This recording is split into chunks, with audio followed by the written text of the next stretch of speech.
श्री स्वामी समर्थ. भक्तांनो, आपण सर्वजण स्वामींची मनापासून पूजा करत असतो.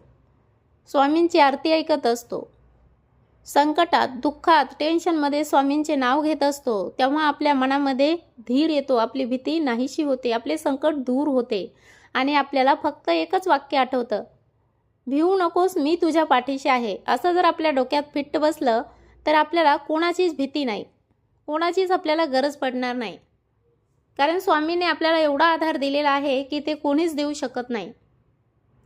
स्वामी समर्थांना महाराष्ट्रातच नाही तर सर्व जगामध्ये स्वामी समर्थांची पूजा करतात, त्यांना आपले गुरु मानतात. सर्वच काही आपण ओळखत असतो, कारण त्यांनी कधीही लोकांना भीती ठेवले नाही. त्यांनी कधीही माझी पूजा केलीच पाहिजे असं सांगितलं नाही. त्यांचा स्वभाव होता थेट, साधा आणि स्पष्ट. माणूस जसा आहे तसा स्वीकारणे, चुकांवर प्रेमाने बोट ठेवणारे आणि योग्य मार्ग दाखवणारे असे आपले स्वामी. महाराष्ट्राच्या मातीशी जोडलेले स्वामी. स्वामी समर्थ महाराजांच्या संस्कृतीशी अगदी खोलवर जोडलेले आहेत. ते जंगलात राहिले, गावागावात फिरले, सामान्य लोकात मिसळले. राजा असो वा गरीब शेतकरी, स्वामींसाठी सगळे सारखेच होते. त्यांच्या शिकवणीत मोठी मोठी तत्वज्ञाने नव्हती, तर होती साधी वाक्ये जी थेट मनात बसतात. भिवू नकोस, मी तुझ्या पाठीशी आहे. आजही हे वाक्य हजारो लोकांच्या आयुष्याला आधार देतं. स्वामी समर्थ आणि महाराष्ट्राचं दुःख. महाराष्ट्राने अनेक संघर्ष पाहिले आहेत. दुष्काळ, कष्ट, गरिबी, मानसिक ताण, अन्याय. अशा वेळी लोकांना हव्या असतात मोठ्या चमत्कारांशी नव्हे तर मनाला धीर देणाऱ्या शब्दांची. स्वामी समर्थांनी लोकांच्या वेदना समजून घेतल्या. ते संकटात उभे राहिले, शांतपणे, न बोलता देखील मदत केली. म्हणून आजही लोक म्हणतात, स्वामी बोलत नाहीत पण काम करतात. स्वामी समर्थांची पूजा भीतीपोटी नाही तर आपण प्रेमापोटी करत असतो. महाराष्ट्रात स्वामींची पूजा भीतीने होत नाही, ती होते फक्त प्रेमाने, आपुलकीने, आवडीने.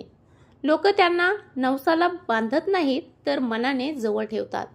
कोणी तर दररोज पूजा करतो, कोणी फक्त श्री स्वामी समर्थ म्हणतो, कोणी फक्त फोटो पाहून शांत होतो आणि तेवढंच पुरेसं वाटतं. का वाटतं स्वामी प्रत्येकाच्या इतके जवळचे? कारण स्वामी कधीही दूर बसलेले देव नव्हते, ते लोकांच्या आयुष्यात उतरलेले होते. ते रागवले, हसले, टोमणे मारले, पण कधीही कोणाला सोडून दिलं नाही. आजही लोक सांगतात, आम्ही स्वामींना पाहिलं नाही पण त्यांची उपस्थिती नक्की जाणवली. हीच अनुभूती त्यांना इतकं जवळचं बनवते. शेवटी महाराष्ट्रात स्वामी समर्थांची पूजा फक्त परंपरेमुळे नाही तर विश्वासामुळे केली जाते. ते नाव उच्चारताना मन शांत होतं, डोळ्यात आशा येते आणि मन म्हणतं, काहीही झालं तरी घाबरू नको, आपले स्वामी आहेत. आणि कदाचित म्हणूनच महाराष्ट्राच्या प्रत्येक घरात, प्रत्येक मनात श्री स्वामी समर्थ आजही जिवंत आहेत आणि आपल्या सर्व भक्तांना ते संकटातून मुक्त करत आहेत. भिवू नकोस असा संदेश ते आपल्याला देत आहेत. कारण त्यांचं एकच वाक्य, भिवू नकोस, मी तुझ्या पाठीशी आहे, म्हणजे आपण कुठेही अडकलात, संकटात अडकलात, दुःखात अडकलात, आपल्याकडे खूप प्रचंड परिस्थिती वाईट आहे, तरी पण आपण घाबरायचं नाही. कारण स्वामींचा हात आपल्या डोक्यावर असतो आणि म्हणूनच स्वामी आपल्याला नेहमी आधार देत असतात.